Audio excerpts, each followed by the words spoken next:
Mohbad kú ẹ̀dẹ̀ tí lọ ń jí nǹkan ẹ̀ ojú ayé Mohbad kan ló ti jí o ẹsẹ̀kẹsẹ̀ tí Mohbad kú ni Dàmọ́lá wọlé lọ mú àwọn kan airpod nìkan ló mú ni ó mú jù tó ju airpod lọ ṣé frenemies kan nìyẹn òkú tó ì tí ì sin wọn ò tí ì sin Mohbad immediately tí Mohbad kú ló ti ń lọ mú nǹkan ẹ̀ ṣé frenemies kan nìyẹn ẹ sọ̀rọ̀ àbí kí ló tẹ máa wà sentimental báyìí á dá fún ẹni yẹn o right wo lọ ní láti wọnú yàrá ọ̀gá wọn òkú kú ṣé mo kí mo ṣe ṣóǹgbà yẹn pé ńgbà tó kú wọn ò tí ì sin ìtò kó bàtà wọn ti kó bàtà tó máṣọ ti máṣọ aago Dàmọ́lá mú airpod ó káṣọ ṣẹ́rí ẹ lè hate mi o ẹ lè tún sọ pé mo ti ń gbèjà Wùnmí ṣùgbọ́n òótọ́ ọ̀rọ̀ lèmi máa sọ èèyàn kan lè bẹ́ mi dánrú ẹ̀ wò wallahi tallahi súnmọ́ mi láì èèyàn kan lè bá mi dánrú ẹ̀ wò kó jẹ́ sí bí ọkọ mi màá gbà tọkọ mi ni màá gbà it is not the matter of pé ọkọ ẹ̀ ṣẹ̀ṣẹ̀ kù airpod yẹn ṣọ́kọ mi ló mú lé ẹ lọ́wọ́ kó tó kú kí ló wọ yàrá ẹ̀ lọ mú fún he went to steal Mohbad airpod tí Mohbad ìjọ́ wo ni Mohbad ṣẹ̀dẹ̀ láti UK kó tó kú UK ló ti ra airpod yẹn bọ̀ Dàmọ́lá dẹ̀ wọlé lọ jí mú òkú ẹ̀ ṣì wà ńlẹ̀ tẹ́tí lọ ń jí ẹrù ẹ̀ mú tó bá yẹ pé òkú máa ń ríran ni ta máa ń wò ní múvì ṣé ni Mohbad máa máa ṣe báyìí tó máa wò wọ́n bó ṣe ń jí gbogbo nǹkan yẹn Dàmọ́lá wá dé láti Ìbàdàn ó wá mú airpod yẹn dání wá ó wá ní kó fóun airpod Dàmọ́lá ò múlẹ̀ ìyàwó dàrú ṣàgbógbó wọn lórí ẹ̀ Sister Fọláṣadé náà wà láàrin wọn tí gbogbo wọn ń pariwo lé Wùnmí lórí nígbà tí kẹ́ ẹ lè mọ itú tí mo pa nílé tí mo lọ o gbogbo ẹ̀yin wèrè tẹ́ ń pè mí ní ẹ̀gbọ́n òfo. ọjọ́ tí ìyẹn ń ṣẹlẹ̀ kì í ṣe ọjọ́ tí Mohbad kú gangan kì í ṣe ọjọ́ tí Mohbad kú gangan. èmi kọ́ ni máa dáhùn yẹn èmi kọ́ ni máa dáhùn assignment ni kọ́ máa wà kiri assignment ni kọ́ máa wà kiri àná ẹ máa já porókù ni assignment ni ẹ máa wá ọjọ́ yẹn ẹ máa wá ẹ̀yin náà lẹ máa analyse tẹ máa fọ wẹ́wẹ́ ẹ̀yin lẹ máa fọ wẹ́wẹ́ tẹ máa fi wájọ́ tó jẹ́ ṣóye yín àmẹ̀bọ mi ìfẹ́ fún wọn clue ṣóye yín assignment wọ́n máa lọ wá kiri olórí burúkú ni wọ́n ṣe get ìgbà táwọn yẹn rí mi wọ́n sún sẹ́yìn mi ìdẹ̀mọ́ Sister Ṣadé ṣe get gbogbo Sister Ṣadé ṣà ń ta pẹ́pẹ́ aláyé kí ló ṣẹlẹ̀ tó ya wèrè ni àbúrò mi nìyà kí ló dé kí ló ṣẹlẹ̀ ṣé bẹ́ẹ̀ ṣe ń fìyà jẹ rèé tẹ́lẹ̀tẹ́lẹ̀ ṣé bẹ́ẹ̀ ṣe máa ń fìyà jẹ lélẹ̀ èmi nìyẹn o Sparkles welcome èmi nìyẹn o mo bá wọ mọ́ra mo gbé orí Wùnmí síbí báyìí bẹ́ẹ̀ ló ń ké tó ń ké mo náà lọ́hùn ní fìyà jẹ bẹ́ẹ̀ mo ń fọwọ́ ra lórí ó fèsì Sister Ṣadé mo fèsì ẹ̀ mo ní èrò tí ẹ̀ báyìí ẹ̀rọ báyìí páwọn ẹbí ẹ̀ wà lókè ẹ fẹ́ nà ó ká ní àsín bí ń sìn ẹ máa nà ni ká ní àsín ní wàláì ká láàsín bẹ́ẹ̀ wọ́n máa nà Wùnmí jọ yẹn mo fi Ọlọ́run ọba ṣẹ̀rí mo fi ṣẹ̀dá mi ṣẹ̀rí ká ní pé àsín bẹ́ẹ̀ wọ́n máa nà Wùnmí jọ yẹn bẹ́ẹ̀ ni ìyá Wùnmí náà sáré dé làwọn ìyá Túndé gbogbo wọn sáré dé èmi Wùnmí ọyàn tí mo mu tó mu gbẹ̀yìn ó máa ṣèdájọ́ láàrin èmi àti ẹ èmi ni mo kọ́kọ́ dé sàlẹ̀ nu everybody mo fò staircase dé sàlẹ̀ ni staircase tó gùn àìmọye ni mo skip ó fò dé sàlẹ̀ ni mo fèsì Sister Ṣadé ó tún náà àbúrò Sister Ṣadé kan ó dà pé bóyá yẹn ló gba Dàróṣà lábúrò tí yẹn ṣe kẹ́ kìnìkan aláyé ọkùnrin Ṣàṣàdé tẹ bá rántí ẹ̀yin ní kọ́kọ́ ni mo face àbúrò yín ọkùnrin bóyá yẹn ló gba Dàróṣà lábúrò mo face àbúrò sí Ṣàṣàdé ọkùnrin náà àwọn méjèèjì wọ́n face wọn papọ̀ mo bá wọn po wèrè ńjọ́ yẹn pé ẹ lè ti máa ṣe bẹ́ẹ̀ ẹ lè ti máa ṣe ìṣekúṣe ó lẹ́bi o ó léèyàn o ó lẹ́bi o ó léèyàn gbogbo nǹkan tí mo tẹnumọ́ ni ìdí tí mo dẹ̀ fi ń tẹnumọ́ pé ó lẹ́bi ó léèyàn torí èmi mọ̀ pé òun ló lọ ta rẹ̀ lè fún wọn òun ló lọ ta rẹ̀ lọ́pọ̀ fún wọn mo wá ń tẹnumọ́ pé ó lẹ́bi ó léèyàn mo ní ẹ mọ̀ èmi o ẹ mọ̀ mi ẹ̀dẹ̀ ti mọ̀ mí nìyẹn kẹ́ ẹ lè mọ̀ pé ó lẹ́bi ó léèyàn ẹ lè fìyà jẹ gbé gbogbo àyẹn mo sì ń jà fún ṣẹgẹt ó tọ̀fù láàárọ̀ ọjọ́ yẹn a tún wọnú mọ́tò mo fẹ́ wọnú mọ́tò tẹ́ bá rántí pé mo fẹ́ wọ mọ́tò sí Ṣadé ní kí n má wọlé mo fẹ́ wọ mọ́tò Mohbad sí Ṣadé ní kí n má wọlé bá mi ní kí n wọlé sí Ṣadé ní kí n má wọlé bá mi ní kí n wọlé sí Ṣadé ní kí n má wọlé mo ní mi ní wọbo mo wọlé mo jókòó mo ní wo jẹ́ kí lọ gbé mọ́tò mi ó páàkì mọ́tò mi ṣáṣá Toyota Highlander ṣáṣá mo ní wo aláyé mọ́tò mi ni mo páàkì síbẹ̀ yẹn èmi ò ń ṣọmọ àìjọbẹ̀ bí mo ṣe ń sọ́njọ́ ẹ̀ nìyẹn o mo náwó sí mọ́tò mi fún Sister Ṣadé ní mi ń ṣọmọ àìjọbẹ̀ rí o mọ́tò tèmi lèmi páàkì síbẹ̀ yẹn tí ó bá wú ẹ jẹ́ kí n lọ gbé mọ́tò mi kí n tẹ̀lé yín àtúndélé epo kò sépo nu mọ́tò Mohbad mo ní ṣó tán mo bá wọn pòwe gan mo ní mọ́tò tẹ̀ ń ṣàkọsí náà ni ò sépo nú ẹ̀yẹn mọ́tò tẹ̀ ń ṣàkọsí tẹ̀ ní ká má wọ̀ òun ni ò sépo nú ẹ̀yẹn ó yẹ mo wo epo jáde kò sẹ́nìbọ̀dì tó fẹ́ sanwó epo bá mi ń ṣà ní kò sépo nu mọ́tò gbogbo wọn dákẹ́ lọ ni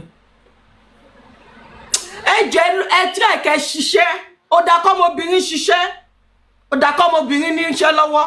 You know what I did? Their father, their mama, mo ka 40K. Jordan, hold on. 40,000 naira. Only fill the tank. Mo fill the tank mọ́tò Mohbad. 40,000 naira. That is how to fight such battle. Mọ́tò tó ní kí n máa wọ̀. Arìn síwájú. Mọ́tò tọ́nú epo kò sépo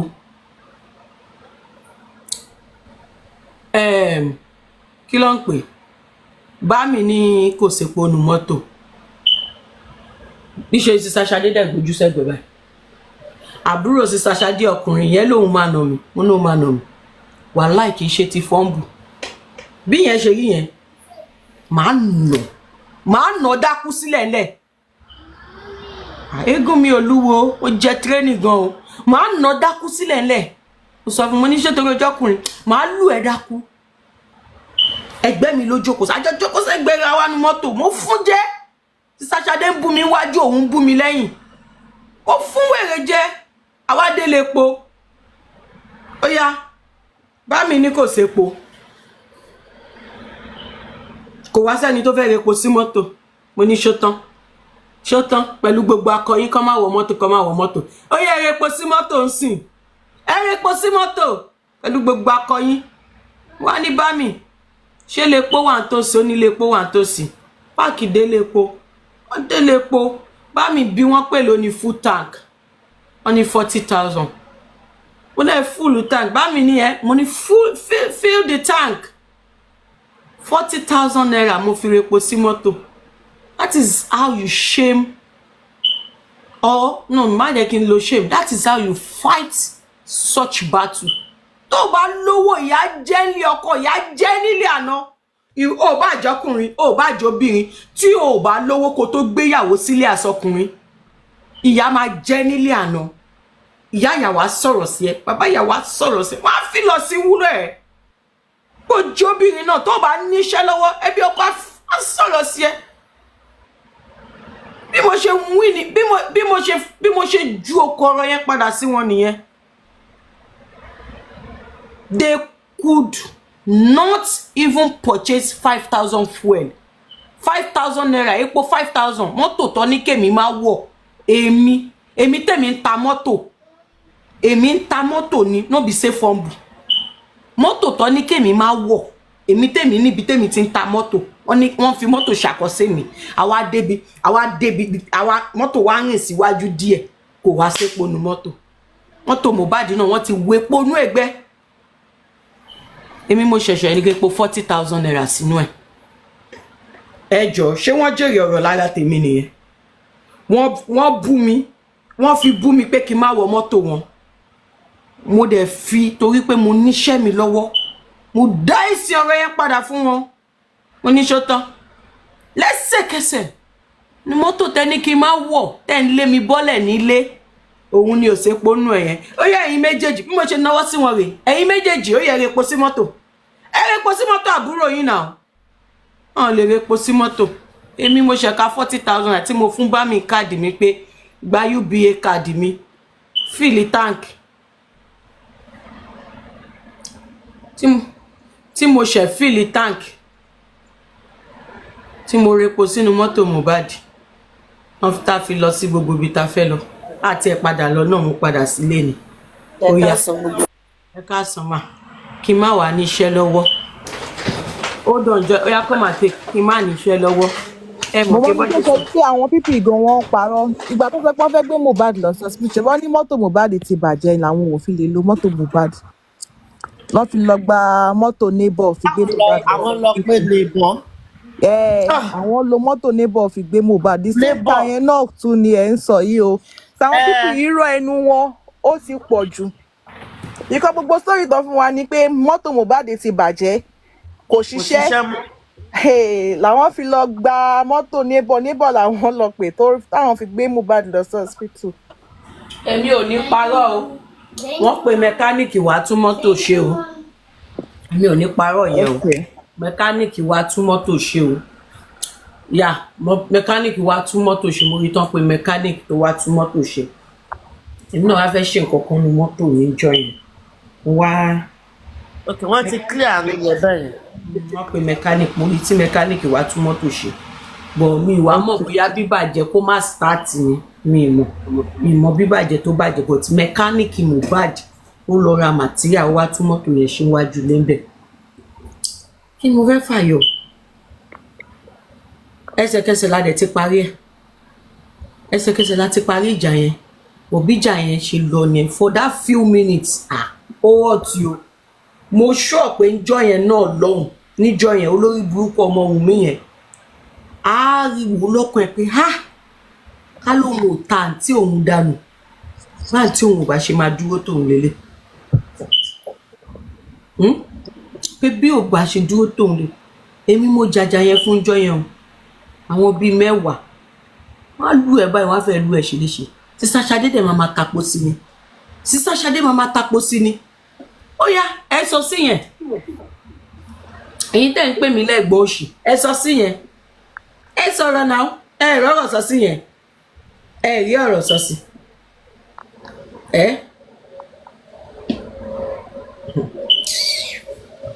lórí ẹ̀ mo ṣe máa ń sọ fún yín pé nǹkan tó ṣẹlẹ̀ ní reality òun ló máa ṣèdájọ́ láàrin gbogbo wa tó ṣẹlẹ̀ lójú ayé ló máa ṣèdájọ́ ìyá Wùnmí gan dúró ni I was the one that faced them a dẹ̀ parí ẹ̀ lẹ́sẹ̀kẹsẹ̀ ó dẹ̀ tán síbẹ̀ mo ṣe wá padà lọ sọ fún ìyá Mohbad màmá nǹkan tí mo gbọ́ lẹ́nu yín gbà tí mò ń bọ̀ yẹn ò dáa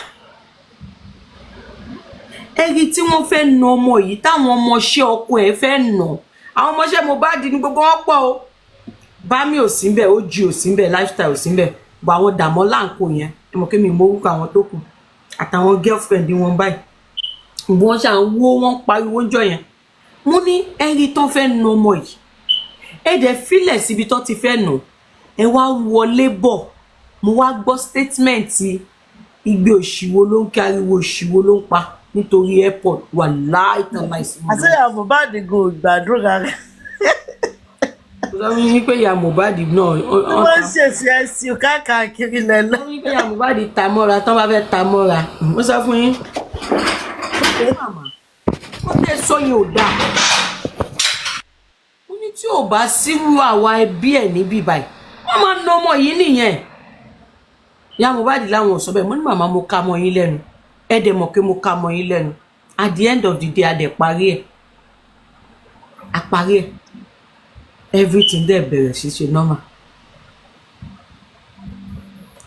a parí ẹ̀ bọ̀ tí àti sista Ṣadé ẹsẹ̀kẹsẹ̀ kọ́ la bẹ̀rẹ̀ sí ní kíra wa padà wèrè wà nílẹ̀ àwọn náà ní wèrè mi náà ní wèrè ṣe get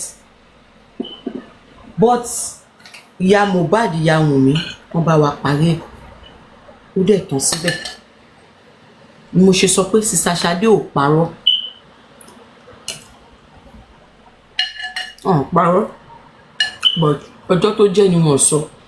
ẹ̀yin wulẹ̀ ti sọ tẹ́lẹ̀sẹ̀ ẹ ti sọ àwa ti mọ gbogbo ọ̀rọ̀ yẹn kí sista Fọláṣadé tó ṣe interview bọ̀ ibi táwọn kan ti ṣe mistake òun lọ́jọ́ tí kinní yẹn ṣẹlẹ̀ tí ìjà yẹn ṣẹlẹ̀ ẹ̀yin ti sọ ẹ ti sọ̀rọ̀ airpod yẹn gan ti pẹ́. mo lè tún fún ìgbàmọ̀ látòrí ẹ̀. ẹ ti sọ ti pẹ́. aṣọ nínú dẹ̀ dárúkọ airpod nígbà tó ń sọ̀rọ̀. yà ẹ ti sọ ti pẹ́. bọ̀ ṣéyàn mọ nǹkan tí ẹ̀yin ò dẹ̀ mọ nǹkan tí Wùmí ṣe téèyàn kò possible kéèyàn bíi 10 kan dáwọ́ jọ lórí ẹnìkan gbogbo wọn ló mọ nǹkan tó ṣẹlẹ̀. wọ́n fẹ́ nà ọjọ́ yẹn gan o wọ́n fẹ́ nà ó. kò possible. ìkọlà yẹn ló sì wà lára àwọn ni wọ́n ṣe fílẹ̀ pé káwọn èèyàn kan dá sí èrè àfúnṣe gẹ́gẹ́.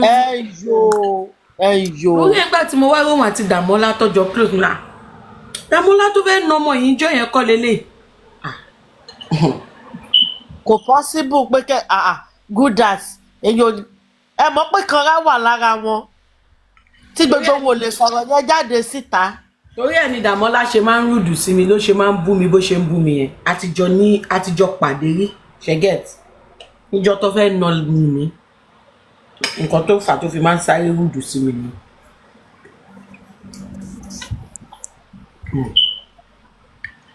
ẹ̀yin ṣe ti yín fọ́lọ́gbà ẹ̀ ń jà lọ bí adití ẹ̀yin jà lọ bí odígbà náà ẹ̀ mọ̀ tó ń ṣẹlẹ̀.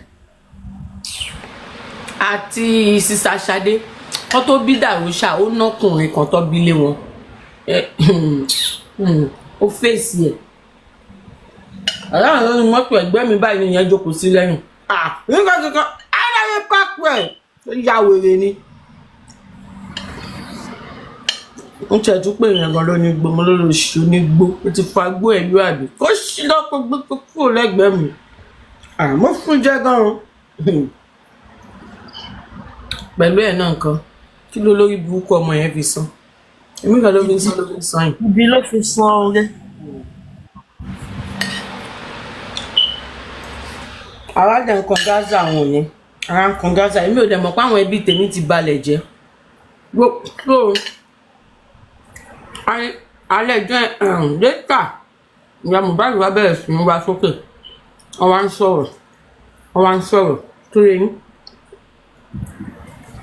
nínú ọ̀rọ̀ tí ìyá Mohbad wá ń sọ bóyá ìyá Mohbad wò pé ó dà pàǹtí yóò mọ bó ṣe ń lọ ṣẹgẹtì. nǹkan tó ṣẹlẹ̀ náà nìyẹn ṣebí lẹ́yìn ìgbà yẹn lẹ́ni pé ẹni kí Wùmí ò kúnlẹ̀ kó bẹ́ẹ̀. ìyá Mohbad ò mọ nǹkan tó ìyá Mohbad wọ́n wò pé mi mọ bó ṣe ń lọ wọ́n wá ń wá sókè wọ́n wá ń sọ àwọn ọ̀rọ̀ kan mo ṣọ́ọ̀pá àwọn gan wọ́n máa ṣọ́ọ̀kì bí mo tún ṣe change sí Wùmí wọ́n máa ṣọ́ọ̀kì kọ́ sí èèyàn tèmi jẹ́ nìyẹn mi kì í gbé sẹ́yìn ìbàjẹ́ ẹ ti pa tútó tó yìí Wùmí ṣe nǹkan tí ìyọkọ ẹ sọ yẹn ṣé bó ṣe rí nìyẹn kò lè sọ̀rọ̀ ìyá Wùmí nǹkan táànà yín sọ ṣé bó ṣe rí nìyẹn ìyá Wùmí náà lè sọ̀rọ̀ ìyá Túndé àbí èèyàn fẹ́ fẹjọ́ mi sùn ó fẹjọ́ mi sùn ní ṣojú mi ó mì pé kò parọ́ mọ́ mi nìyẹn náà àbí bẹ́ẹ̀ kọ́ bẹ́ẹ̀ni. mi lè wá bẹ̀ kó máa parọ́ mọ́ mi kí n má defend ara mi náà kódà torí di pé mo sọ̀rọ̀ mo bi gbogbo pé ṣé nǹkan tí woman yìí sọ ṣé tòótọ́ ni ìyá Mohbad did not report them to me behind them o ìyá Mohbad lẹ́lẹ́dá ẹ̀ o face to face all of them ó yẹ kó ìyá Mohbad rò pé ọmọ mi kúkú ti kú ó ti kú nǹkan tó bá fi mi ṣe mi tiẹ̀ kí ẹ̀ mọ̀ ṣẹlẹ̀ Good morning, ma. Wọ́n pè mí second nurse dáadé mo ríre. Èyí tí kú bá ti ń yún lọ́rùn nu wọn kó wá, màá gún pa. Màá gún pa.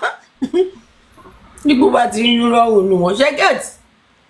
Nǹkan tí mo fi pé ìyá Mohbad ṣe jọ ẹ̀ pé because confidence tí ìyá Mohbad ní tó fi face wọn tó fi wá fẹjọ́ wọn sùn yẹn. Mi rò pé ìyá Mohbad lè ṣerú ẹ̀ nígbà tí Mohbad wà láyé, ṣé get? Àwọn náà wò pé ọmọ tó kúkú máa ń ṣe ọmọ tó máa ń ṣe gàba lé lórí tó máa ń jẹ gàba lé lórí ọmọ yẹn náà ó kú ti kú. So bó ṣe rojọ́ ẹ̀ tọ́ mo ní ìyá tó bí ọkọ ẹ̀ ìyẹn ló gúnú bí mi jù. Ìyá tó bí ọkọ ẹ̀ ó jẹ́ kó gbé ọmọ fún 21 days. Ṣé òótọ́ ni? Ó yá dìde kúnlẹ̀ kò ní kọ́ máa bínú kọ́kọ́ ṣe tí n bá bú ẹ bẹ́ẹ̀ yẹn ìyá ẹ̀ sáré fún sáyé Ọlọ́run ó yá kí ìyá ẹ̀ fún sáyé pé kó dìde o ẹsẹ̀kẹsẹ̀ olóògbú kó ti jẹ owó ti yó ẹsẹ̀kẹsẹ̀ ló rọ́ bọ́lẹ̀ lórí bẹ́ẹ̀dì bejù àgbàdo ó kúnlẹ̀ màmá ẹ má bínú èmi náà ṣàkúnlẹ̀ ẹgbẹ́ wò bóyá ẹ̀ẹ̀mejì abẹ́ẹ̀mẹ́ta ni mo ti kúnlẹ̀ ẹsẹ̀ mi fún ìyá Mohbad ní ìdẹ̀bẹ̀ wọn pé kọ́ má wá justice ọmọ wọn mo kàn bẹ̀ wọ́n pé kọ́ má bínú gbogbo nǹkan tí gbogbo fámìlì mi ṣe pátápátá sí wọn pé tó bá yẹ pé mi wà nínú picture ni kò ní rí bẹ́ẹ̀ àti gbà yẹn mo ti wá wà neutral mi ní parọ́ ńgbà tẹ́lẹ̀tẹ́lẹ̀ tán rojọ́ fún mi ṣe get ẹ̀yìn wọn ni mo wà. Ní àwọn wò mí. Ẹ̀yìn àwọn Wùnmí ni mo wà. Tó bá jẹ́ ìyá Wùnmí ló rojọ́ fún mi wàláhì mi ní gbọ́rọ̀ ìyá Wùnmí láti bí wáyé síbẹ̀. Mi ní believe ìyá Wùnmí 100%. Ṣe get àti ìyá Wùnmí àti Wùnmí àti ìyá Túndé gbọ́n ló rojọ́ papọ̀. Ní ìdẹ̀mọ̀pá láyé bàjẹ́ ní ìyá Túndé náà. Lẹ́yìn ikú Mohbad mo ṣe mọ̀ èèyàn tó jẹ́.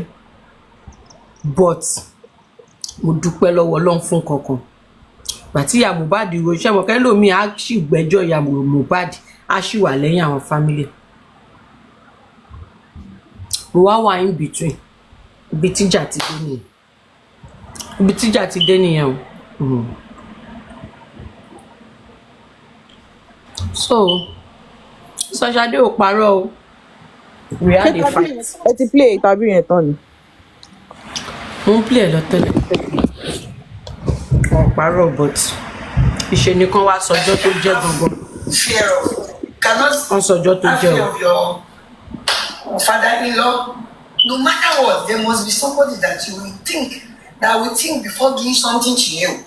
That if I do this to you, that person, I don't want this person to get angry. If you don't have anybody that I'm afraid, that I'm scared. That if this thing happen, this person will question me. I will do anything. Wá jẹ́mi náà lẹ́gbọ́n Mohbad obìnrin máa bára jẹ́ jù yẹn lọ. But again, this will be. Bá kọ́kọ́ mú ìyá Túndé ẹ̀gbọ́n ẹ̀yẹn náà, á kọ́kọ́ lù ìyá Túndé yẹn dákú sílẹ̀ Did lẹ́nu. you ever ask them that? What actually buy this boy that day? Ìyá Túndé àti mọ́mì Wùmí ló báyé Wùmí jẹ́. What really happened that day? Did you Ìyá Túndé àti mọ́mì Wùmí àwọn báyé ọmọ yẹn jẹ́ báyìí.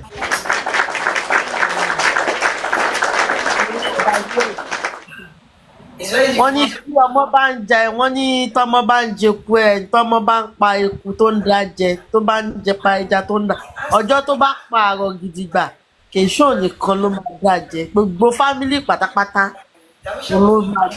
ló máa bá jẹ ẹnu ẹ̀ ó ti wá pààrọ̀ gidigba jáde ẹ lè kígbe ìyá náà lè kígbe jáde fún mi tó bá wọ́ọ̀dì mọ́mì Wùmí lẹ́ẹ̀kan báyìí kí wọ́n á jò ní. Tó bá drag wọn fọ́sẹ̀ kan. Not too bad. Okay. Around the place. So Darusha, I questioned Darusha. Darusha lè lọ rent hotel.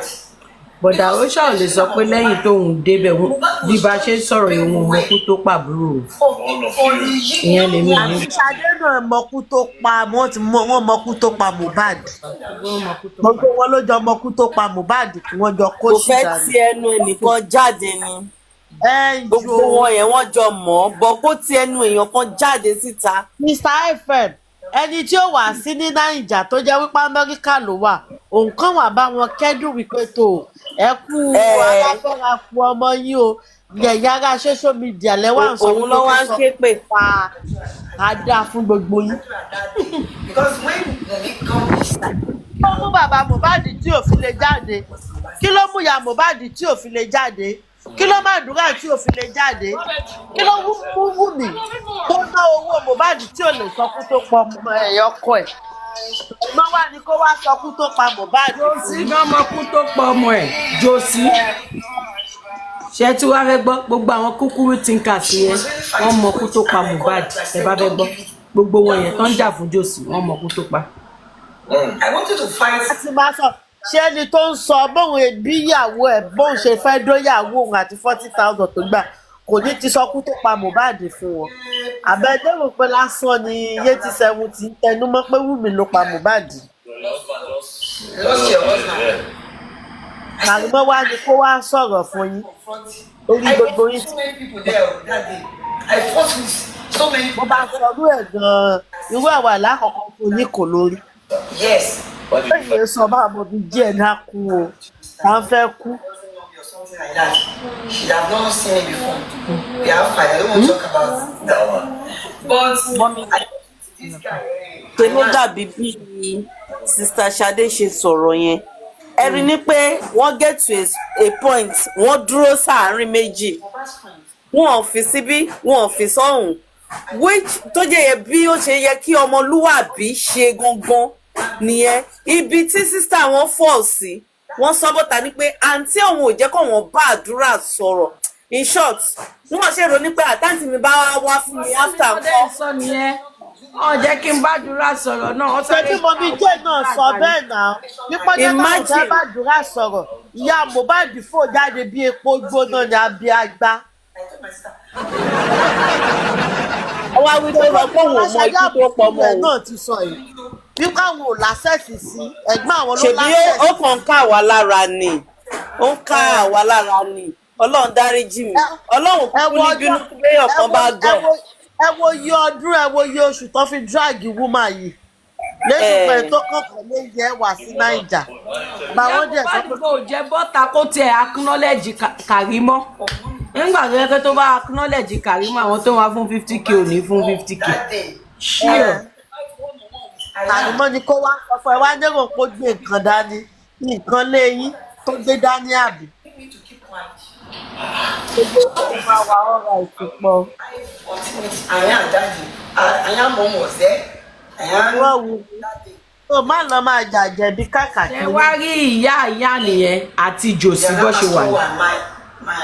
Ìyá àti Josi báyìí ló ṣe wà.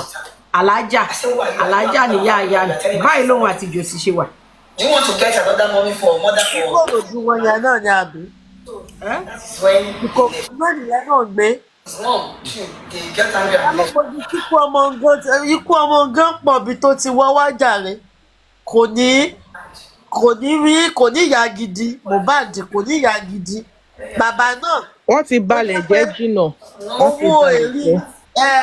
owó èrí ní ẹ tún jẹ́ kó wọgbọ́n nǹkan tó yẹ kẹ́ fi sọ̀rọ̀ jáde síta fún ẹ̀yin lẹ tọ́jú Mohbad ayé mọ̀ pé ẹ̀yin lẹ tọ́jú ẹ̀ bẹ́ẹ̀ mọ́kú tó pọ̀ mọ́ yìí ẹ kàn fún everybody jẹ́ ṣe bẹ́ẹ̀ rí nígbà tí Mohbad gan kú kò pé 1 week táyà fi sáré jápa tó kúrò Naija tó lọ UK ìgbà tó yí pé everything ti rọ̀ pé wọ́n ti ń die down ṣèbí ìgbà yẹn ló padà wá ẹsẹ̀kẹsẹ̀ ìgbà tọ́wọ́ yẹn tó ti ń loud Dubai ṣèbó jápa tó sá lọ tó travel. kí ló ń lé gbogbo wọn káàkiri Goodart. Every time. ta ló mọ̀ bóyá àwọn ẹni tí Wùmí gan pè tí wọ́n ṣiṣẹ́ Mohbad nìyẹn. Mo ń bọ̀.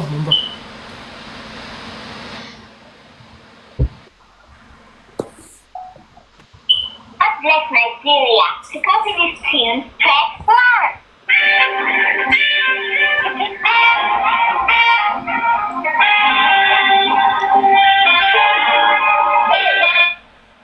Hello sister mi. Ẹ ká sọ́mà. Ẹ kú jọ́ mẹ́ta. Karimọ́ ló sọ̀rọ̀. Mọ́mì Jordan.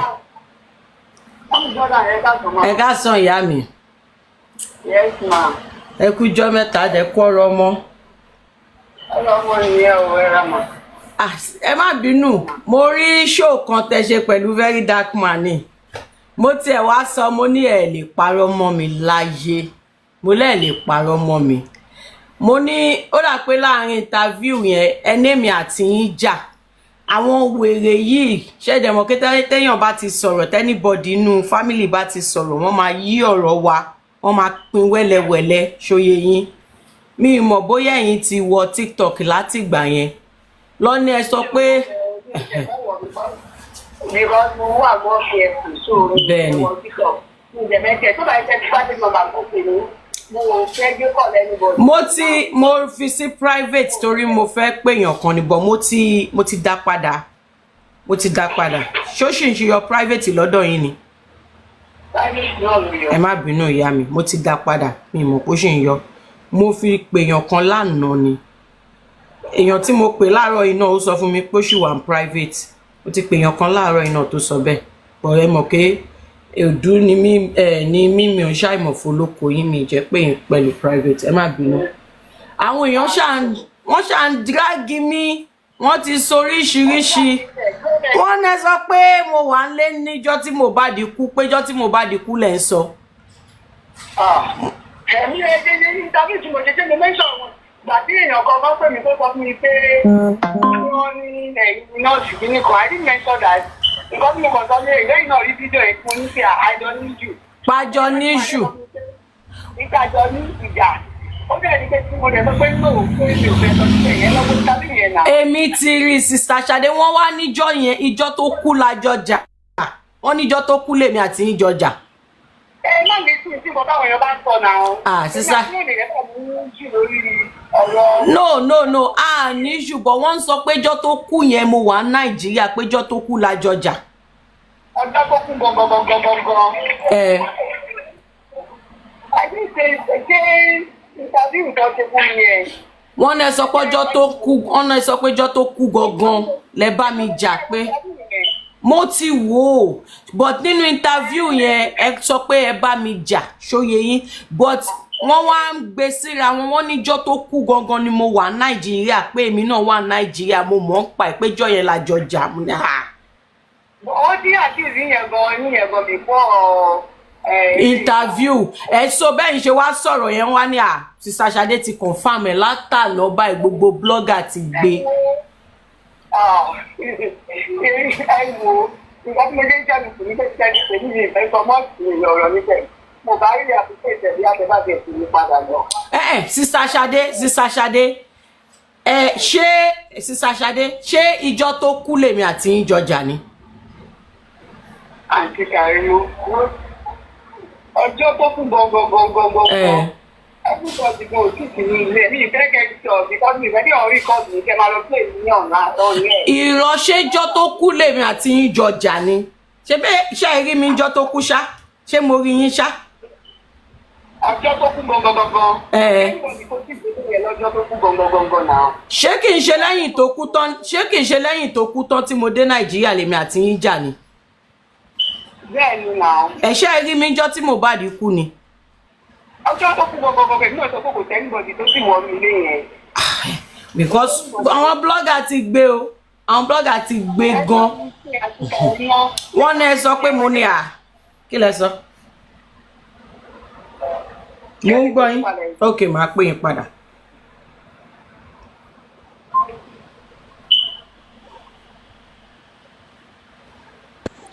Hello. Ẹ̀gbọ́n ó yẹ sọ. Everybody. Mommy J, well done. What is your strength? Àkọ́kọ́ rú ẹ̀ ni pé this thing needs to be cleared very well. Because the person you just called now, that Folashade, needs to clear what she needs to put it in a sentence. Really avoid She needs to clear it in a sentence. Èwo ni pé tèmi wọ́n ti ń sọ tẹ́lẹ̀ tó lọ ṣe Tèmi ṣẹlẹ̀. Ẹ máa drag yẹ. ṣe pé sísá ṣáde ò fẹ́ clear ibẹ̀ yẹn tààràtàrà wọ́n ní kí n pa wọ́n padà.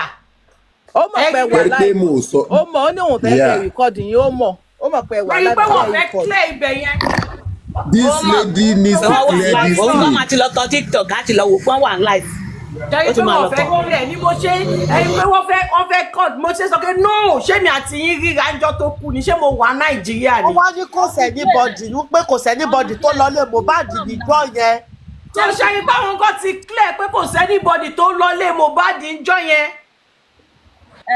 wọ́n ti clear báyìí nǹkan tí mo kọ́ ṣẹlẹ̀ ló ti ń ṣẹlẹ̀ yìí but wisdom now ṣe ti gbọ́ for her to tell you. Ẹ wá o, àwa ọ̀fẹ́ ọ̀nà sákè níbí báyìí, àfẹ́ conclusive níbí. kọjú She needs já to sí. put it in a certain sentence, straightforward. She should clear it well. Èmi record ẹ lẹ, èmi máa tún play. Èmi record ẹ. ẹ bá máa fi ṣèpolówó ó tún ti sọ in fact ó tún ti sọ mọ́ Wùmí lẹ́sẹ̀ pé ńgbà tó kú kò sẹ́nibọ̀dì tó débẹ̀ tó yọjú He síbẹ̀ said kò sẹ́nibọ̀dì tó débẹ̀. That means Sister Ṣadé herself was not in the house lọ́jọ́ tí Mohbad kú. bẹ́ẹ̀ ni àwọn tọ́jọ wà ó ti wà àwọn tọ́jọ wà ń lé Wùmí ṣọ́ra yí ẹ lóde. Ṣọ́ra yí ẹ lóde.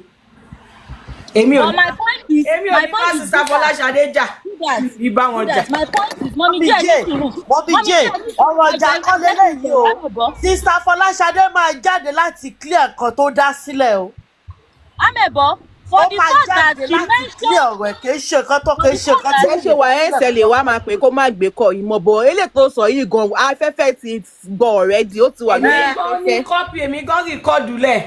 God bless So, you. Flower- Láti àná, the number of views tó wo VDM lánàá, òun kọ́ ló máa gbọ́ Gbogbo àbọ̀ ẹ̀. ẹ̀yin tẹ́ dúró tì mí pátápátá. YouTube yẹn. Òun kọ́ ló máa gbọ́ àbọ̀ ẹ̀.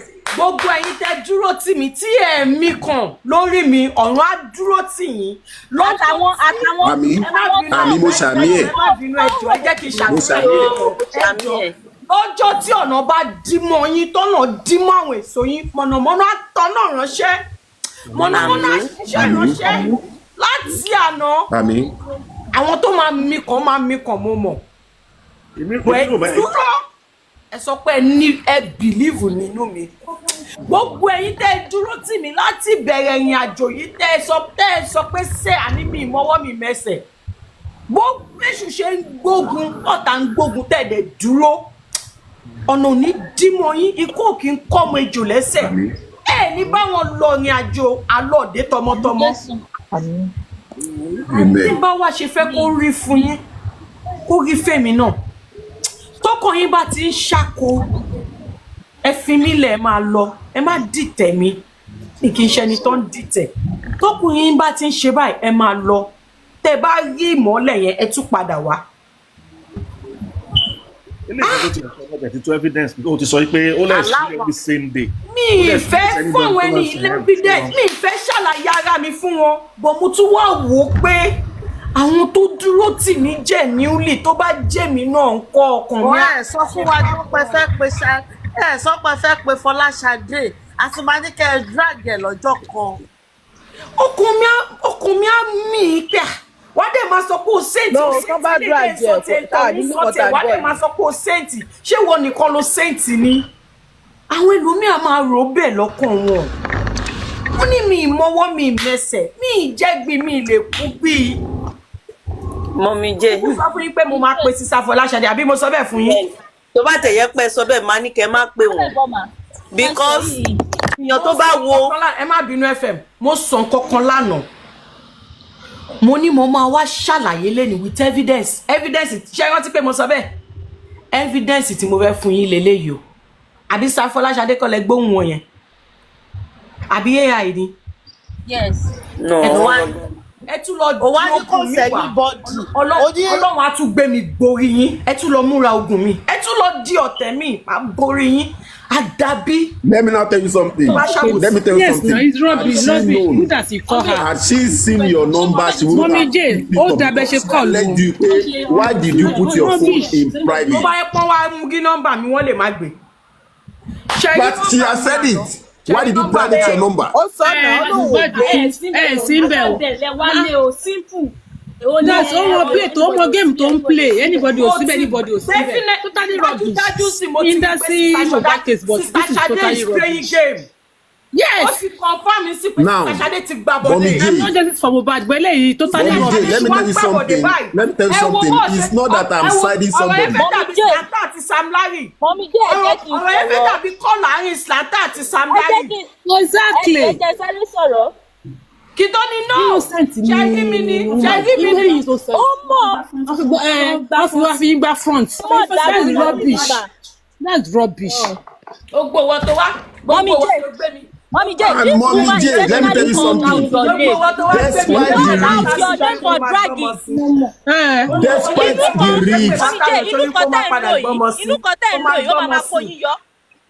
Èmi Mọ́mí J, ẹ jẹ́ kí n sọ kọ́kọ́ fún yín. ọmọ kan tó ṣe Ẹni sùúrù. fún olóye èèyàn àti ọlọ́gbọ́n Ẹ gbọ́ná. èèyàn ṣe mọ̀ ní pé ó gẹ̀ẹ́sì This morning. kan ẹ̀ ń pariwo ní pé Let me tí tell you bá wá sí something. Nàìjíríà yẹn wọn ò ní ṣe kinní kan wọn ò ní ṣe kodo kan This morning. èmi pẹ̀lú ẹni tó sọ pé ẹ̀yin ẹ jókòó síbẹ̀ kí ẹ̀ máa jẹ́ àbúrò yín ní Nàìjíríà ó ti yé yín so olóye èèyàn gbogbo bí ẹ ṣe ń múra bẹ ṣe ń sọ̀rọ̀ tẹ́ ń tan kámẹ́rà tẹ́ ń ṣe gbogbo ẹ̀ ó yẹ kí wọ́n ti mọ̀ ní pé ibi bẹ́yìn ò ṣe Nàìjíríà ò lórí bí ibi background ibi tẹ́ ti ń sọ̀rọ̀ wọ́n mọ̀ but wọ́n kàn fẹ́ twist ọ̀rọ̀ ni ẹ jẹ́ kí wọ́n jẹ́ ṣe gbogbo ogun kógun tó bá gbé wọ orí ara wọn ló máa fi gbé Ẹ má gbàbọ̀dé fún wọ́n mi. mọ̀ Ẹ má ṣé gbàbọ̀dé. ìgbà kan ẹ̀ pariwo ni mò ń bọ̀ Nàìjíríà mò ń bọ̀ ní kinní kan mò ń ṣe kodo kan mò ń ṣe kodo kan ṣé ìgbà tẹ́wọ́ Adétọ́lá sọ pé ẹ̀yin second nurse nobody tó tẹ̀lé sọ yẹn fẹ́mi tèmi máa believe ọ̀nà ẹ̀ ní account because bẹ́ẹ̀ yẹn sọ̀rọ̀ lèmi náà fún yín nípa ẹ jẹ́ mo máa ṣe báyìí ẹ mo máa ṣe báyìí ẹ máa ṣe ẹ̀yin wà níbi bẹ̀rẹ̀ iṣẹ́ mọ̀kọ́ tó ń ṣẹlẹ̀ ń bí ni so olórí burúkú ẹ̀dá èèyàn ló máa believe ní pé ẹ wà nínú ilé yẹn ní ọjọ́ yẹn tí wọ́n bá tẹ̀ wá sọ olóye èèyàn á gbọ́n. Ṣé ẹ rí very dark man tó ń bá yín wá justice? Ṣé ẹ ti rí i pé àwọn tó ń lọ sọ́dọ̀ very dark man irọ́ gan ló ń pa fún yín? Ṣé ẹ ti rí i? Yìí o, wọ́n ti ń Ẹ̀pọ̀ tún fẹ́ di ara yín síta pé interview rọ́lẹ̀ ń ṣe. Very dark man tún padà lulẹ̀. Very dark man tún lulẹ̀. Ẹ bá má ti dárúkọ mi sí interview wèé tẹ́ ṣe yẹn. Mọ́mí jẹ́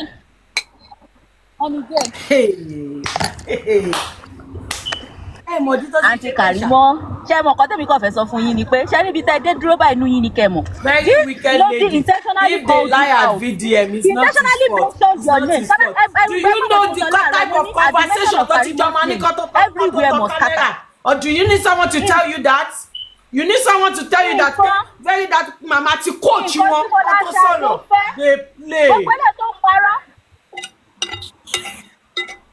Ẹjọ́ tó yọ lọ́mọ ń gbọ́ yín jàre, ẹ sọ̀rọ̀ jàre. Ọ̀pẹ̀lẹ̀ tó ń parọ́ pé òun ògbó TikTok. Yàrá ipò tó ti wá tàn mọ́lẹ̀, ó ní kò séèyàn kankan nínú wọn tó wọlé.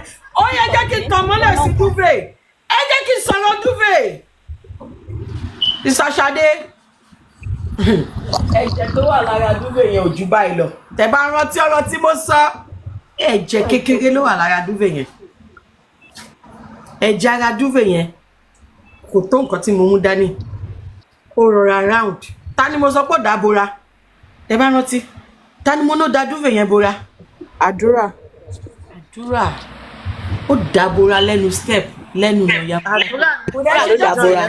Àdúrà. Kò dẹ̀ ń ṣejọ́ tí Mohbad kú ni ìyá Mohbad fọ Duvet. Àdúrà dábòra. Èmi ò ní ṣèkà mi ní ṣàbòsí. Àìṣàbòsí àìṣèkà ìparọ́ mi ló máa ń jẹ́ kó jẹ́ pé kí n máa rí pé tó bá ti parọ́ ẹ̀ bá àṣírí wọn máa ń tú. Bó pẹ́ bóyá àṣírí máa tú.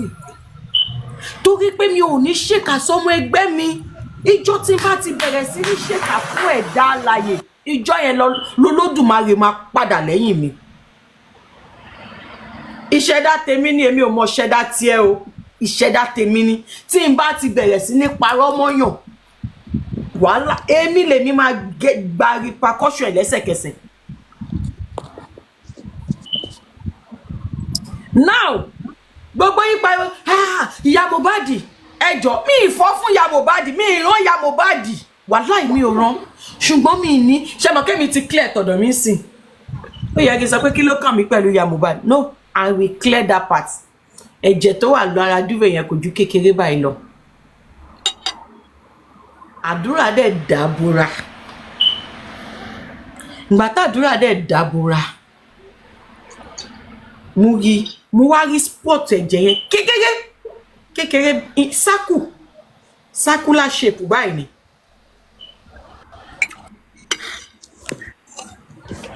Wọ́n ní bí ó ṣàbúrò ọkọ ẹ̀ tó da comforter búra ń bẹ̀ yẹn ní kó lọ sùn sínú ilé, kó sùn síbi orí bed chair gbọ̀rọ̀ báyìí. Wọ́n ní kó lọ sùn sínú ilé, ibẹ̀ yẹn ò lè gbànà kó má tẹ̀ lọ rí ṣubú ń bẹ̀. Then ó ga ẹ̀mọ̀ ẹsẹ̀ wá ń dáhùn pátá rẹ̀ ṣì tí àyẹn ò gbà tán. Mo ní jẹ́ kó lọ sùn sínú ilé náà.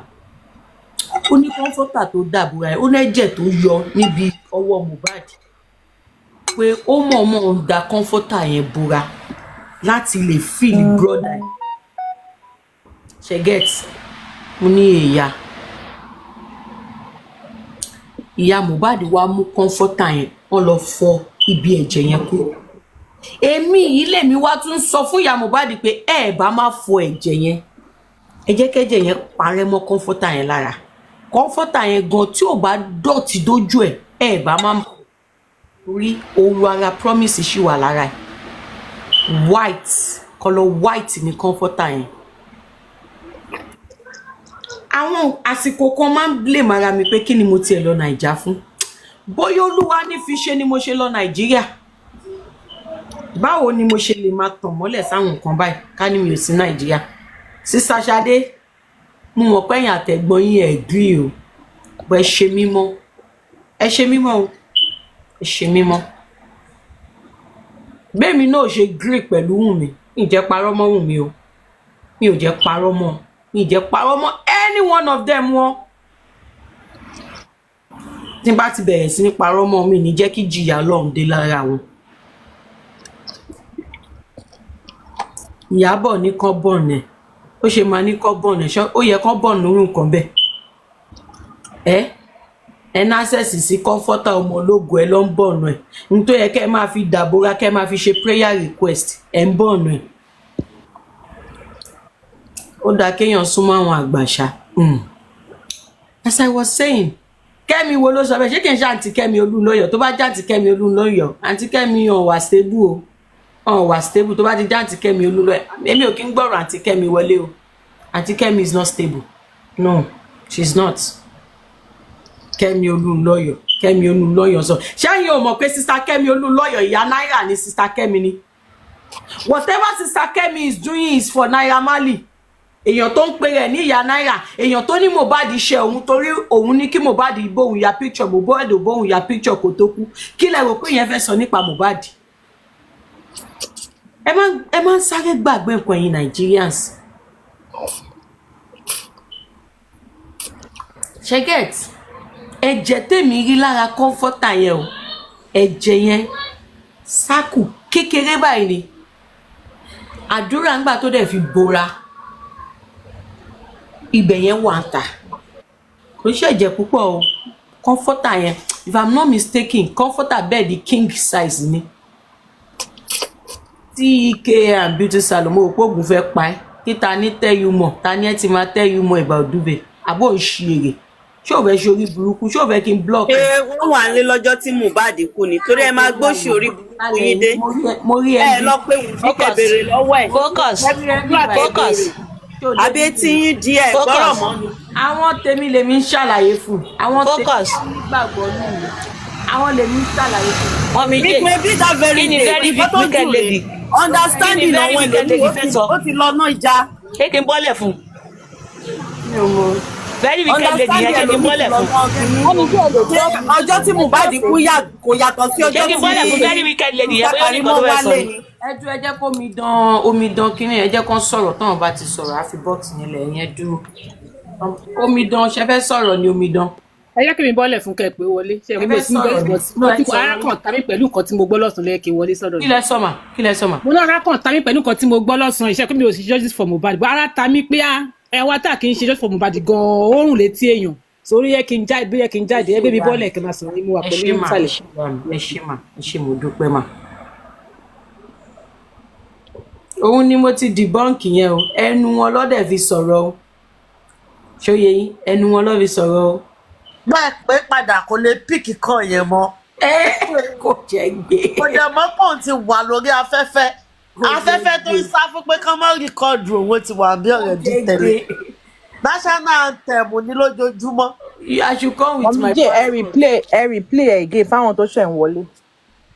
àwọn tó ṣẹ̀ ń wọlé wò kí ló kàn mí pẹ̀lú àwọn tó ṣẹ̀ ń wọlé ẹ̀yin tèmi tẹ́ ẹ bìlíìfù mi ni tọ́hàn bá rí rìkọ́ọ̀dù kọ́kọ́ ṣí dànù abọ́jà wèrè ni ẹ̀yin tèmi lèmi nídìí láti prove ẹ̀ pé kẹ́ ẹ lè mọ̀ pé ní tẹ́ dúró tì mi ìparọ́ fún yín mi ìkàn níbẹ̀ ṣe dúró tì mí kí n máa parọ́ fún yín kí n máa lórí no àbólórí burúkú náà èyí tó bá ráyè screen record ẹ̀ kó lọ play èyí tí ò ráyè screen record ẹ̀ kó ṣí dànù abọ́jà wèrè ni play kìíní èwo lélẹ̀ fẹ̀yìntọ́lá mo rí ẹ̀ńbírí ni àbó ìṣirè ẹlẹ́gbọ́n ti gbọ́ fm ti gbọ́ mọ́mí fanúkẹ́mi já focus adi mo rí rẹ dadi sanko good that amẹ̀bọ ajẹ́là mọ́mí gbẹ́mi. amẹ̀bọ ò tí ì gbọ́ o.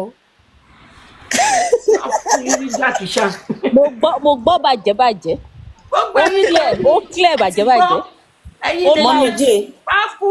Mọ́mí J ẹjọ́ sáré sọ̀rọ̀ kan fún ẹni sọ pé báwo ni bàbá ṣe why did baba then said pool of blood bàbá ni wọ́n lọ síbi bẹ̀ lọ́jọ́ tí Mohbad kú ẹ má gbé ọ̀rọ̀ yìí ẹ má gbé mọ́ra wọn ẹ má apply sense sí questions tí ẹ máa ń béèrè bàbá ni wọ́n lọ síbi bẹ̀ lọ́jọ́ tí ẹ̀sìn bẹ̀ lọ́jọ́ tó kú ṣé statement yẹn gan lásán ó ti bà gbogbo interview yẹn jẹ́. bàbá tó sọ pé àwọn rí pool of blood wọ́n lè rí bàbá ló máa bọ́ta tó máa ṣàlàyé kì í ṣe pé máa béèrè lọ́wọ́ Mọ́mí Jọ́dánì ẹ fi ẹnẹlẹ́ni ilẹ̀ kí ló dé.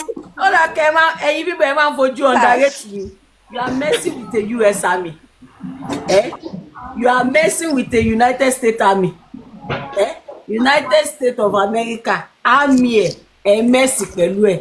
An intelligent officer le messy pẹ̀lú. Do you see what I did to you guys? You guys expect me to come out yesterday and say, Miki, do you see what I did to you guys? Did you see what I did? Because I underwent through training. Training. Ọpọlọ dẹ̀ wà. Ngọdọ ẹ ko ọpọlọ t'Ọlọ́run fún mi gan. Ma de wo. Mo máa fẹ́ tí fún yín. O ti máa bẹ́ẹ̀ ṣe pọ̀ fún Sister Fọláṣadé yẹn màá petition yín. ìtàgé tí Fọláṣadé wà lọ ṣé wá jobless. ẹ mọ̀ dí tí mi ò ṣe sọ pé mo fẹ́ pe Sister Fọláṣadé mi ìmẹ́ni tó wà comment section tó máa pe Sister Fọláṣadé pé má gbé kọlù.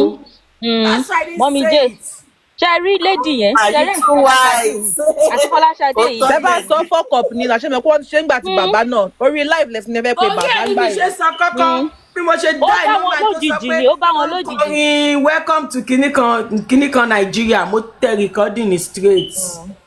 Mọ́mí J ṣẹ́rí nǹkan tá à ń tí ì ṣe lánàá ṣẹ́rí nǹkan tó ṣe pẹ̀lú jíjẹ àmọ́ ẹ̀jẹ̀ sáré sọ̀rọ̀ ẹ dákun. mo ti mú kúrò private mi ìmọ̀dí tó ṣe. sáré sọ̀rọ̀ ṣé àmọ́ nǹkan Ọlọ́run ló ṣe ní kó sì wà ní private ṣá. Sister Fanúkẹ́mi yẹ sọ̀rọ̀. ẹ wò ó tó bá sọ̀rọ̀ ẹ jẹ́ sáré sọ̀rọ̀ Sister Fọláṣadé èmi ò bẹ̀ yín o but ẹ lọ gbọ́ gbogbo ọ̀rọ̀ tí ẹ sọ ní àná yẹn èyí tó bá need correction bẹ́ẹ̀ kẹ́ bọ́ síta kẹ́ wá debunk nǹkan tèmi fẹ́ sojú àwọn onídìí kí la tún nídìí correction fún. kí ni mo fẹ́ fi correction ṣe. ẹ tún padà sẹ́yìn. correction báwo correction. adúlù nǹkan tó sọ kalẹ̀ yìí ọ̀tọ̀ ní nǹkan táwa gan fẹ́ clear ọ̀tọ̀ ní nǹkan tó tún bá wa clear wọ́n bá wa clear nǹkan lóríṣiríṣi pẹ̀lú how many minutes for gan kò wọ 2 minutes. kò wọ 3 minutes àbí 4 minutes. kọ́ 2 minutes tó yàtọ̀ sí interview 15 minutes ẹ jẹ́ yín jẹ́ fún yín kẹgbọ́ ẹ jẹ́ yín jẹ́.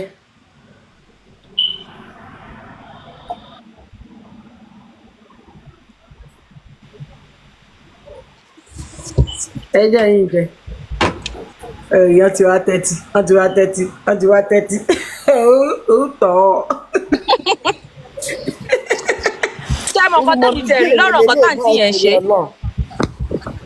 nǹkan tí mo rí táǹtì yẹn ṣe lánàá ni pé ó ti study bí line interview VDM ṣe ń lọ ṣe mọ̀ pé tẹ́lẹ̀ bá wá fún interview á dárúkọ èèyàn kan ẹni yẹn làwọn èèyàn máa drag o for some time so ẹni yẹn náà wà wọ́n ṣàwà wakàn débi pé òun náà wà force àti wá sọ pé yẹ́kẹ́mi náà wá sọ tẹnu mi ṣe mọ̀ pé bàbá Mohbad ló dárúkọ Ṣadé pé ẹ̀gbọ́n ẹ̀ náà lòún rí ẹ̀jẹ̀ but to me ni pé nǹkan tí àǹtí yẹn ṣe lánàá tó bá yẹ pé VDM béèrè lọ́wọ́ wọn pé who are the people that you saw in the house kó máa dárúkọ ìyẹn ọ̀tọ̀ she was the one intentional tó bá sọ pé nǹkan èèyàn ṣe nǹkan intentionally to me that was a whole pé let me just èmi náà máa dárúkọ ẹ̀gbọ́n ẹ̀ tẹ́yìn bá wá wo nǹkan tó ń ṣe lọ́sàn-án yìí ó ti ní lọ́kàn pé tẹ́ ẹ bá máa pe òun dọ̀la òun ò ní gbé kọ̀ yín bọ́ Ọlọ́run tó fẹ́ fi àjùlọ wọ́n lọ́sàn-án yìí ló ní pé kó gbé private number tẹ́ fi pé gbogbo eléyìí tẹ́ fi ń ṣàlàyé fún yẹn gan ẹ̀ ní ìdẹ̀ Ọlọ́run fẹ́ vindicate yín ló ní kó gbé private call yẹn and ẹ wá wò bẹ́ẹ̀ ṣe ń béèrè ọ̀rọ̀ lọ́wọ́ wọn ọ̀rọ̀ wa ń kọ́ wọn lẹ́nu why can't she say it boldly pé sísá Karimo ẹ má má dá wọn lóhùn kì máa ń ṣọjọ́ tí wọ́n bá dín bàkú láì lèmi àti yín máa ń jà ẹ rí i pé kò sí jà láàrin wa ẹ bí mo kí wọn. tó wá dáàrin méjì tó ń kọ́ wọn lẹ́nu ibẹ̀ mo tó wà òkè àti ti gbàbọ̀dé o bọ̀ mò ń flow pẹ̀lú kọ̀ yẹn lọ. wọ́n ti gbà o èyí tó jàbọ̀dé lọ wọ́n ti gbà fún yín o. àti ti gbàbọ̀dé o. àti pé jẹ́ ń bọ́lẹ̀ fún Detola Bank ó dàbí pé ló fẹ́ sọ̀rọ̀ Detola Bank. ẹ jẹ́ ká gba àwọn àlejò láàyè. ẹ lè gbé mi náà bọ́lẹ̀ mo ní ẹ gbé mi bọ́lẹ̀. ẹ ò náà yóò sọ ẹ jẹ́ ká máa gba àwọn àlejò láàyè kí kálukú máa sọ tiẹ̀. ẹ gbé mi bọ́lẹ̀ jọ mò ń drive ń sìn.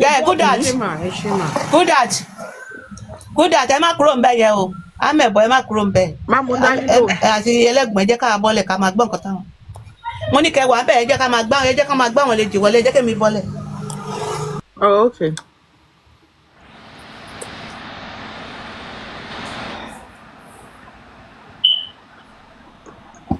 ó yẹ sọ̀rọ̀ Mr. ó yẹ sọ̀rọ̀ yín tẹ́ wà lókè ẹ jọ̀ọ́ bá wa sọ̀rọ̀. nǹkan tí mo fẹ́ sáré sọ kí ló ẹjẹ má bínú kí ló mú Sister Ṣadé tiẹ̀ mú ìgbà tó mọ̀ pé àwọn ò ní parí ìjà àbí kí wọ́n sọ nǹkan táwọn àti yín ń jà àbí nǹkan tí wọn ò ní parí conversation kí ló mú wọn lọ bẹ̀ tó wá sọ pé I don't want to go there and you know I fought with her but I don't want to go there but ẹ ti sọ ẹ wá sọ parí ẹ wá ní you don't want to go there but kí ló mú wa gbọ́dọ̀ fẹ́ sọ̀rọ̀ nípa ti Ayan ẹ sọ ogun ẹ clear pé nǹkan báyìí lẹ́yìn àtàyà àjọṣe. wọ́n fi subject mi sí dragging ni. ọwọ́ ní kẹ́ wá gbẹ́nu sí máìkì ń ṣe wá ní kán pè yín padà ṣé wọ́n rìkọ́ọ̀dù yín ohun yín wà ń ta. ohun yín ti wà ń ta ohun yín wà lórí afẹ́fẹ́ gbogbo ayé ló ti mọ̀ wípé gbogbo ẹbí yín pa irọ́ lórí ikú Mohbad ni. Ben Femi you can talk now. ó ní ẹ̀kọ́ lẹ́bi sọ wípé ẹ̀ sí nínú ilé. Focus ẹjọ́ mo sẹ́ni kọ̀ọ̀kan ṣàìbá mi kà. Níjẹ́. Ṣé màá ní àbísà? Hello. Yeah, can you hear me? Oh, yeah, can you hear me, everybody? Yes, ma'am. Yes, ma'am. Good afternoon. Good afternoon. Mommy J, that is a very smart of you. Kudos to you. Thank you, ma'am. I really. Can you guys hear me? Yeah, you're audible. I hear you. You're audible, ma. Okay. That is a very smart. That is a smart woman there. You are very smart. I love that. What I just want to say, I have a little advice for you. Don't play that audio for now. Just keep it for necessary reason when it's necessary for you to play it. You understand? That is just what I just want to say. So I know a lot of people know at Shemo putting back in show our command record. Ben. On break up o. And break up ma o.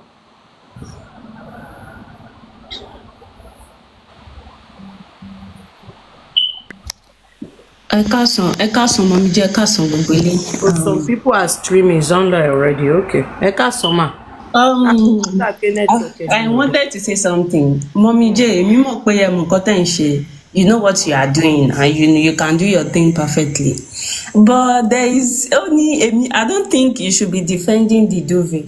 I don't even think pé mi ò bí àpò yẹ kẹ́ máa sọ̀rọ̀ nípa duvet rárá because based on my own analysis on that stuff. Ṣé Sister Ṣadé tó parọ́ mọ́ èmi tó parọ́ mọ́ duvet mi ní sọ̀rọ̀ duvet. ẹ ní sùúrù ẹ jẹ́ sáré sọ. No, I don't want that narrative on my platform. I don't want it. ẹ jẹ́ gbọ́ nǹkan tí mo sọ náà. I don't want it on my platform. Maybe on your own platform you can say that analysis. She lied against me. Mi ò defend Aunty Ṣadé o. A ní mi ìfẹ́ because duvet yẹn náà irọ́ ni. Wé yín kọ́ ni wé tèmi láàṣì ní gbogbo wa ò ṣe gree. Èèyàn parọ́ mọ́ mi, mo clear irọ́ yẹn. Ó tún wá ku irọ́ kan tó pamọ́ duvet. And you're not telling me not to. My conscience will judge me now if I can clear myself. And I leave Ìyá Mohbad alone. Now see, wọ́n sọ pé mo ti clear ara mi.